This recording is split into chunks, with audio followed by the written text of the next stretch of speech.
नमस्कार। क्या हम स्वर ज्ञान को अपने जीवन में रोज रोज इस्तेमाल कर सकते हैं या नहीं? आज हम इस वीडियो में यही जानेंगे। यदि आपके मन में भी यह सवाल है तो जुड़े रहें वीडियो से और जानें कि स्वर ज्ञान हम रोज रोज इस्तेमाल कर सकते हैं या नहीं। इसका आपको बेहतर तरीके से समझने को इसमें कुछ ऐसे टॉपिक मिलेंगे कि जिसमें आप एकदम क्लियर हो जाएंगे कि मुझे स्वर विज्ञान को, अपने जो स्वर है अपना दाई नासिका और बाईं नासिका, ये दोनों को कौन से समय में इस्तेमाल करना चाहिए या नहीं। तो चलिए साथियों, शुरू करते हैं। आप हमारे चैनल पर नए हैं, अभी तक आपने सब्सक्राइब नहीं किया तो सब्सक्राइब करके जरूर जुड़ जाएं। साथ ही बेल आइकन को भी दबाएं जिससे आने वाले सभी वीडियो आपको सबसे पहले मिले। स्वर ज्ञान ही ईश्वर ज्ञान है और स्वर ज्ञान ही श्रेष्ठ। जैसे कि आप सब लोग हमसे जुड़े हैं, हमारे चैनल से जुड़े हैं, तो इतना तो समझ ही चुके होंगे कि ये जो हमारा दाई नासिका है हमारी, इसे हम सूर स्वर कहते हैं और ये बाईं नासिका, इसे हम चंद्र स्वर कहते हैं। इतना तो जानते ही होंगे। तो यह जो दाई नासिका और बाईं नासिका, इन दोनों का उपयोग हम अपने जीवन में यदि रोज करते हैं तो फिर हमारे जीवन में क्या होता है। देखिए, ये जो स्वर है ये प्राकृतिक की देन है, ये हमारी ताकत नहीं है। अपने इस देश में या यूं कहें कि पूरी दुनिया में विज्ञान ने इतनी तरक्की कर ली है कि इंसान हूबहू बना सकता है, परंतु जो श्वास है ये कभी नहीं डाल सकता है। इसीलिए इसे आप मामूली चीज न समझें, इसे छोटी मोटी चीज भी न समझें। यह एक प्राकृतिक देन है, जो परमात्मा का अंश कहते हैं इसे हम। जो परमात्मा का जो पूरा ब्रह्मांड है उसमें से छोटा सा अंश हमारे शरीर को चला रहा है, ऐसा हम समझें अपने मन में। लेकिन हम अगर इनका बार बार उपयोग करते हैं बिना मतलब के, जिसका कोई मतलब ही नहीं है, तो फिर ये हमें नुकसान देते हैं। जैसे हम खाना खा रहे हैं, तब भी हम इंतजार कर रहे हैं कि हमारा सूर स्वर निकले तब हम मैं खाना खाऊं। लेकिन वो तपस्या का मतलब नहीं है कि तपस्या कर रहे हैं उस समय, ये मतलब नहीं है। पर वो बस किसी मोबाइल में देखा, किसी किताब में पढ़ा कि सूर स्वर में खाना खाना चाहिए, तो बस ऐसा करके और इंतजार करने लग गए कि सूर स्वर में ही खाना खाऊंगा। विचार करिए कि हम यदि अपने निजी जीवन में कुछ काम करने के लिए जा रहे हैं और हमें टाइम बिल्कुल 8 बजे ऑफिस पहुंचना है, तो क्या उस समय हम सूर स्वर का इंतजार करेंगे? बिल्कुल नहीं, ऐसा नहीं। क्योंकि प्राय हम देखते हैं कि स्वर विज्ञान की जो कुछ लोग विद्या के तौर पर कहते हैं इसे, पर विद्या नहीं, मैं तो ये कहता हूँ स्वर ज्ञान ही साक्षात ईश्वर का ज्ञान है। इसे लोगों से छुपाया जाता है क्योंकि इसका दुरुपयोग जल्दी करने लगते हैं लोग बाग, क्योंकि ये साक्षात्कार इंसान को लाभ दे देता है। तो जो दे रहा है उसको ऐसा लगने लगता है कि ये बहुत अच्छी कला सीखी मैंने, इसे मैं रुपयों से बांटना चालू कर दूं। तो ये गलत हो जाता है। वहाँ पर हमारा जो उद्देश्य है कि हमारा जैसे कोई भी स्वर है और हमारा प्रतिदिन के जो रोज़मर्रा की ज़िंदगी हम काम करते हैं, जैसे काम में क्या है कि घर की महिलाएं हमारी खाना बनाती हैं और सब लोग खाना खाते हैं, घर के काम करती हैं महिलाएं। हम लोग भी घर के काम करते हैं, किसान लोग अपने गाय भैंस, अपने बैल जो भी उनके पास है उसका काम करते हैं, किसानी के काम करते हैं। इस समय क्या हम यदि स्वर देख करके काम करेंगे तो फिर हमारा सारा नुकसान हो जाएगा? नहीं, इस समय बिल्कुल नहीं देखना है। इसमें स्वर विज्ञान का जो नियम है वो ध्यान से सुनिए। जैसे यदि हमारा घर का रोजमर्रा का काम है, रोजमर्रा जिंदगी का काम है जिसे हम रोज करते हैं, ऐसे काम में हम अपने स्वर का ध्यान नहीं करेंगे। क्यों नहीं करेंगे? क्योंकि ऐसा करने से हमारे साथ उल्टा प्रभाव होने लगता है। समझिए कि 8 बजे ऑफिस में पहुंचना है और लेट पहुंचेंगे तो क्या होगा, उल्टा प्रभाव हो जाएगा। इसलिए नहीं करना है। इन सब के लिए हमारा रोजमर्रा की जिंदगी में काम सभी अच्छे बने तो क्या करना चाहिए हमें, इसके लिए जैसे हमारा सूर स्वर चलता हो, तो जब हम सुबह जागते हैं उस समय हमें यह ध्यान रखना है कि हमारा जागते समय कौन सा स्वर है। यदि सूर स्वर यानी दाई नासिका में से जो प्राण वायु ऊर्जा से चल रही है, अगर दाई नासिका में से चल रही है यानी सूर स्वर चलता है, उस समय तो हम जैसे ऐसी करवट में ऐसे खड़े होंगे अपने पलंग पर। जब हम ऐसे खड़े हो जाते हैं, अब हम क्या करेंगे कि जैसे दायां यानी सूर स्वर दायां चल रहा है, तो अपने दायां ही पैर को हम पलंग से नीचे रखेंगे और नीचे रखने के बाद हम तुरंत जूता या चप्पल नहीं पहनेंगे। हम पहले धरती माता को प्रणाम करेंगे और उस समय अपनी मन की जो जिज्ञासा है कि हे परमात्मा हमारा दिन अच्छा निकले, ऐसी जिज्ञासा करके हम अपने जीवन की शुरुआत कर सकते हैं।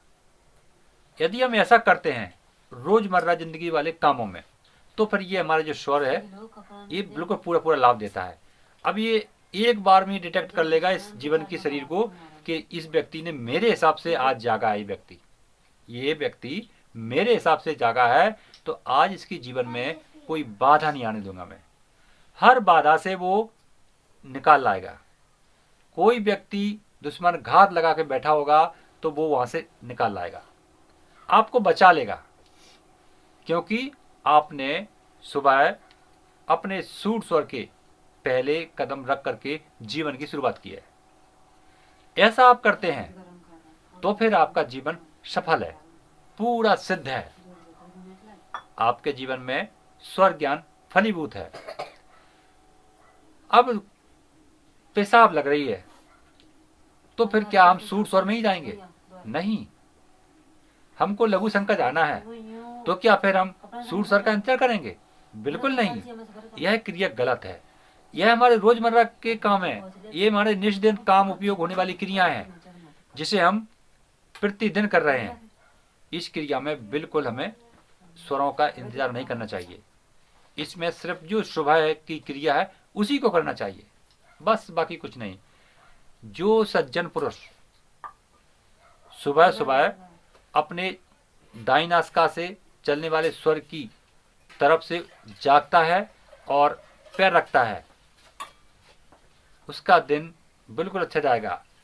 बाई नासिका से ऐसे करके जागता है और वही पैर को नीचे रख करके धरती माता को प्रणाम करके और वो अपने जीवन की शुरुआत करता है, उसका दिन अच्छा जाएगा। ये जो रास्ता है ये रास्ता हमारे शरीर का नहीं है, हमारी निजी भावना का रास्ता नहीं है, कोई किसी के बनाया हुआ द्वारा रास्ता नहीं है। यह जो दिनचर्या के जो कार्य हैं इसे करने के लिए सबसे उत्तम रास्ता है ये। इस रास्ते पर जो मानव चलता है उसका स्वयं साक्षात्कार परम सिद्ध परमात्मा रक्षा करते हैं। हर विघ्न को वो निकाल देते हैं। कोई भी मुसीबत आए वो सब चला जाता है। साथियों, इसमें कोई भी दोष नहीं लगते हैं।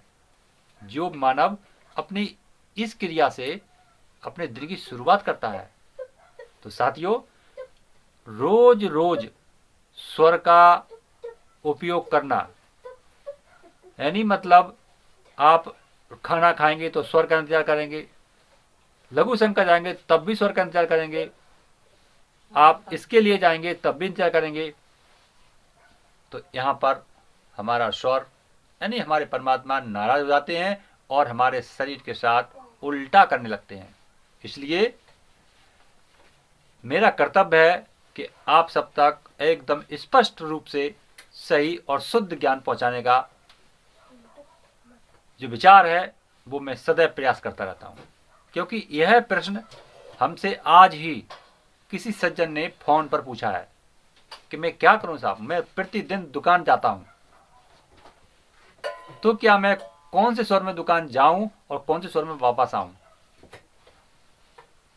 तो यह मैं इसीलिए कह रहा हूँ भाई मेरे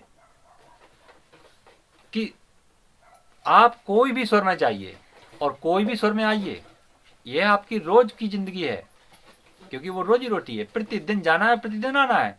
इसमें स्वर का ध्यान नहीं करिए। आप सिर्फ सुबह जागेंगे, उसी समय जो भी स्वर चलता है उसी स्वर से अपने दिन की शुरुआत करिए। फिर देखिए कि आपके जो अंदर कितनी अच्छी जो पकड़ है धंधा करने की, बिजनेस करने की जो पकड़ है, वो कितनी जल्दी आपके ऊपर प्रभावी होती है और आपकी जो दुकान है वो आराम से फिर से दौड़ने लगती है। साथियों, यह बहुत ही गजब तरीका है, मैं खुद इसको अपनाता हूँ। ऐसा कोई भी व्यक्ति नहीं है संसार में जो अपनी फायदे की बातें किसी और को शेयर करता हो, लेकिन मेरा विचार अलग है। मेरा उद्देश्य है कि हमारे भारत में बहुत ही जो जिसे हम कहते हैं पाप, तो वो पाप के वश में बहुत लोग हो चुके हैं। हो सकता है कि स्वर ज्ञान एक झलक उनके नज़र में डाल दे तो उनका जीवन धन हो जाए। बस इन्हीं विचारों के साथ में ऐसी चीज़ें शेयर करता हूँ जो मैं खुद उनको आजमा के देख लेता हूँ। तो साथियों, अपने जीवन में, रोज़मर्रा की ज़िंदगी में अपने दोनों स्वरों का रोज़ रोज़ इंतजार करके बिल्कुल टाइम वेस्ट नहीं करना चाहिए। अपने काम में ध्यान दीजिए और सुबह जो क्रिया है तभी करिए। अगर आपको जैसे आज निश्चित, जैसे समझो कि मैं 1 हफ्ता बाद कोई काम करना है, उसके लिए उस समय जब वो समय आए, खास काम, और खास काम प्रतिदिन नहीं आते हैं, उस समय आप करिए तो आपका ये क्रिया बहुत अच्छा है। और वो करने को क्या है, जैसे समझो कोई मुहूर्त करना है, तो दुकान का मुहूर्त जैसे करना है तो क्या करना है कि अपना चंद्र स्वर चला, उस समय अपन ने मुहूर्त कर लिया, अब वो पढ़ा चला जाए, नो टेंशन। बस शुरुआत हो गई ना जीवन की, बस हो गया काम। इतने काम से ही आपका जीवन सफल है, ज़्यादा करने की जरूरत नहीं है। स्वर ज्ञान का ही रास्ता काफ़ी है, यानी आपने शुरुआत कर दी, बस बाकी परमात्मा सब संभाल लेंगे आपके लिए। अब आपको टेंशन लेने की जरूरत नहीं है। तो साथियों, स्वर ज्ञान बहुत ही सरल प्रक्रिया है, परंतु यह जो चीज है, लोभ, लालच, क्रोध, मोह, अंधकार में डूबे हुए लोगों के दिमाग में देर में घर पर कर पाती है। जब वो उधर वाला चश्मा उतार देते हैं, फिर इधर वाला चश्मा तुरंत वो आंखों पर लग जाता है, सब साफ साफ दिखने लगता है। तो साथियों, इन्हीं शब्दों के साथ आज आपसे फिर विदा लेता हूं। अगली जानकारी में फिर मिलेंगे। तब तक आप सब लोग विचार करिए स्वर ज्ञान पर और अपने जीवन में अपनाइए, और अपने कमेंट अपने इस बंदे को जरूर भेजिए। फिर मिलेंगे, तब तक के लिए नमस्कार। स्वर योगा नंबर में चैनल को सब्सक्राइब करें और पाएं जीवन से जुड़ी महत्वपूर्ण बातें। साथ ही साथ बेल आइकन को भी दबाएं, जिससे हमारे आने वाली वीडियो आपको सबसे पहले मिलते रहेंगे।